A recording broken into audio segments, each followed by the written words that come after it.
Start with round 5 from the Emory Tate Memorial, the Tate Memorial here in Naperville, Chicago. So, of course, this is round 5. Hey, Twitch, say hi to YouTube. YouTube, say hi to Twitch.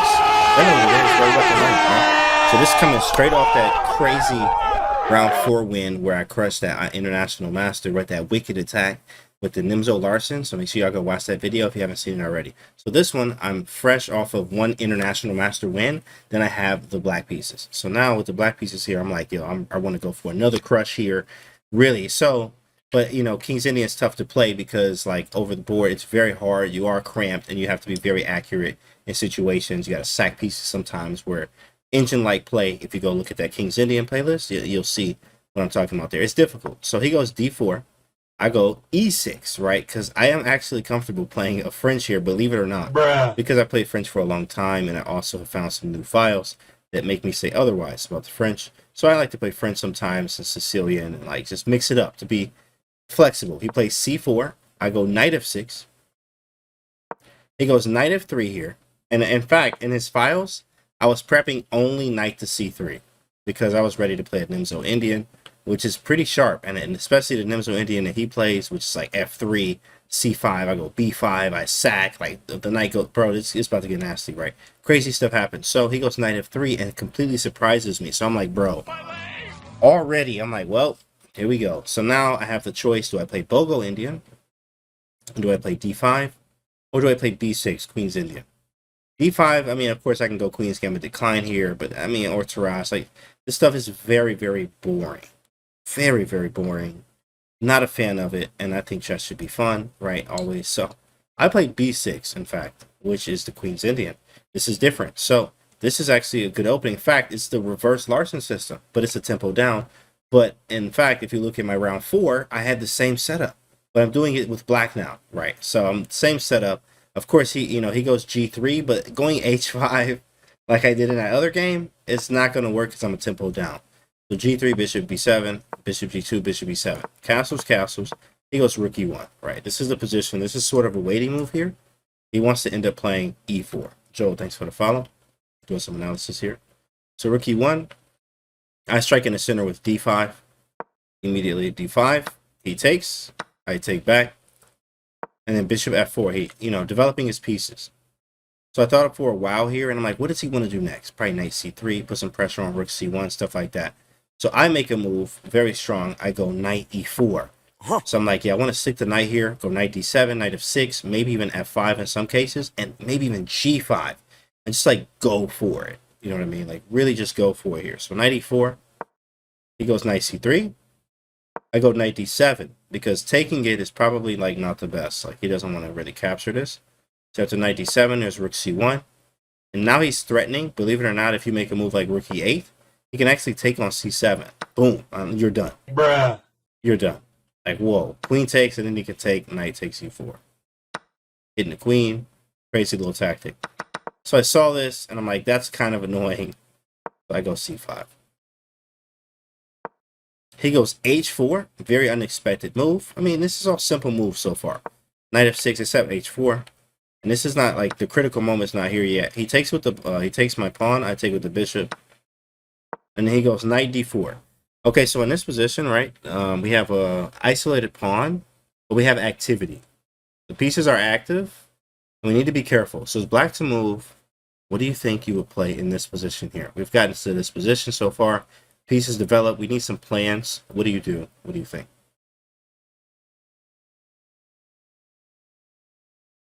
The whole squad super active. Exactly. Everything's kind of active, right? And you have the isolated pawn. That's how you want to play when you have an isolated pawn is active. Rook C8 default move from Elephants. Default. Okay, we got a Rook C8 default.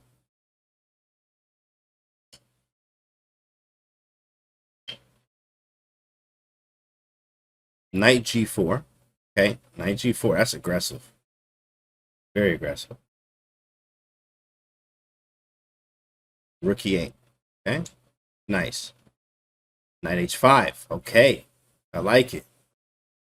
These are all correct, chat. In fact, Knight H5 is a move. I think Knight G4 is the only move that like doesn't really work. It does work, but it's too much. It's like too much. especially because he can like take it some cases, and then the knight kind of looks crazy. So, but it is a move. But I was like, I don't need to go that route. Knight h5 is a good move too as well.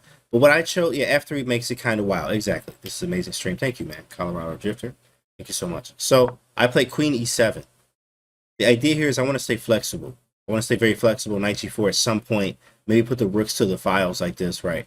So he goes knight to a4, attacking the bishop. Now I go knight h5, because now there's like captures on f4. There's sacks on g3 now. There are some stuff. e3 happens. Thanks, Pepper. I take on f4. He takes. I go queen f6. Right? And still here, this is all equal, believe it or not. Whole game. Knight takes c5. He takes the bishop. I take back with the pawn, and he goes knight b3. This is critical, actually, here. Here, I spent most of my time, I think, right here.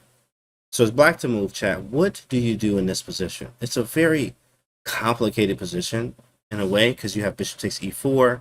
The pawns are kind of loose, but you can also take this pawn. Do you take the pawn now? Like, what do you do here? What do you actually do?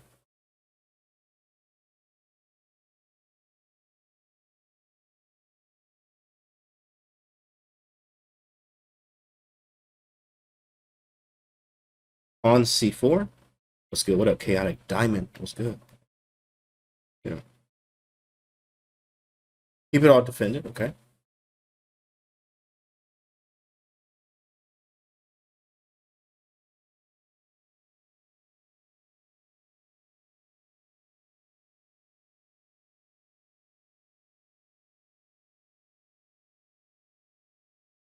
Rook c8 comes to mind. Rook d8. Somehow there must be knight takes g3, knight takes f2 here, but maybe not yet, okay? Favorite move, rook e8. KLV, thanks for the follow. All right. So look. So here, best move, and let me show you the line. This is what I calculated, but I didn't like it for some reason. For some reason, I like thought, I played c4 in the game. But here's what I saw in calculations is queen b2. Queen b2, bishop takes e4, pawn takes, knight takes c5. After knight takes c5, the bishop's hanging, but we need to go, in fact, rook a to d8 is a blunder. This is so crazy. Like, chat, you need to be always calculating. Always be calculating. Right, calculation over everything. Right, shopcantymerch.com. We got a lot of orders after the last video, so we had to show y'all again all the merch. Because you got to calculate, right? It reminds you to calculate when you're even wearing the merch, right? So check this out, right? E3 is the move right now. You play E3. Open up the bishop. Open up the... Look at this move. E3 is ridiculous, right? E3. If I go rook d8 first, it goes queen e2. Or c2. Or even queen b3. And queen c2. And then I have to deal with the queen tray and the bishop hanging. And I can move the queen away, but then this pawn's super weak. He's actually going to win it. Like something like this, and now I'm losing. Now I'm just like losing. Right? In a way. I mean, this is still probably... I mean, I could probably draw this. But it's very difficult, like, because I'm playing for, like, all right, I know I'm losing now. I know I'm worse, right? So I play, you know, e3 will be a very strong move. The idea here is if you take the bishop, then I can take with the pawn here. And I'm literally winning completely. Automatic. So e3 is a nasty move. Very strong move. e3. And I saw this in calculation, so he has to take with the rook, because pawn takes is mate. Like, it's mate. Bruh. Oh, my goodness. It's such a nasty move, e3. Opening up the bishop. This is an idea that you should remember. In positions like this, yes, you have to sack the pawn at some point. So keep this idea in mind, right? Because you need to keep the bishop open. This is your source of counterplay. This is your everything. So if you mess this up, or you lose the bishop, or you know you can't have an active bishop, you're defending this pawn the whole game. It takes a lot of like understanding and like experience to give up a pawn like this. So at e3, rook takes e3. I go rook d8 first, tempo, because I need to clear the square to put the bishop on a8. Then he can't go queen e2 because queen takes c1. So he has to go somewhere like queen e1 or f1. And then I put the bishop on a8. And this is the position I calculated. Oh my goodness. Bro, I was out here swinging the saber, right? I was ready. I was ready to hit him, split him, right? But this I was not that comfortable with. And then let me turn the engine on. Engine says this is zeros, right? So it's zeros right now. It's absolutely zeros, right? But like, how do you get your pawn back? Exactly, Elfins. I was thinking that same thing. But one thing to realize here is that yes, he's up a pawn, but he's up a pawn on the same side. Understand your end games, right? You got to study chess, chat. Bruh. You got to study chess, right? So they're on the same side. So technically, this is you're not really up a pawn. Like you are, but they're all on the same side. Even if the pawn was here, you know, having the pass pawn, I mean, they're on the same side as the king side. Queen side is what you should be worried about in end games, but it's the king side, right? And these pawns are here. This is still weak, but I was like, I didn't really like this. I didn't really like this, to be honest, because his knight was still on the board. So, you know, and the light squares, we could probably win something, right? So it's possible. It's possible. And I saw this in calculations, right? So I saw this, but I went c4, which is a little bit worse. I went c4 because he did this. Takes, knight a5.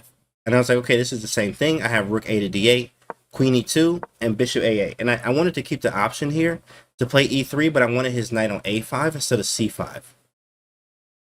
Like, I wanted it to be a little bit less active. So that's why I went for this. He took with the c4, and I still play e3, but the problem is, bro, I'm down 2 pawns. Like, what?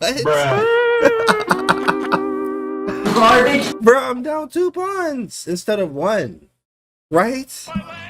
Exactly. Opens my leg. Like, I'm down 2 pawns. So this is not as equal as it should be, but it is still equal. Because this is what happened in the game. And I should have just taken, because I kind of like, not miscalculated, but I was like, well, I thought I was, you know, I thought I was being clever.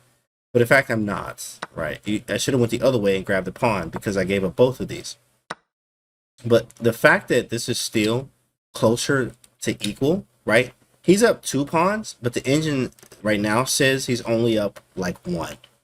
He's like 0.98, right? Which is like, oh, just about a pawn. So that says a lot. I have a lot of compensation because of the light squares. And these are kind of weak here. And like, you need to be careful. The knight has to stay here, right? You got to be careful of rook d2s. Like, I have counterplay. Right? So, very important. So I go queen e6 to hit the a2 pawn. I also want to go queen h3. I saw this in calculations. He goes king h2. Queen takes a2. And I thought he could go rook a1 here, which we both kind of said, why didn't he go here? He didn't, but, you know, I saw this, and I was a little worried. But the engine says just play rook b8, and I guess you're fine. Excuse me. Okay, so taking, no, he went rook d1. I moved the rook to b8, maybe to take on b2. He played rook d2. I play rook e8. f5 on the board. I go queen a5 and go back.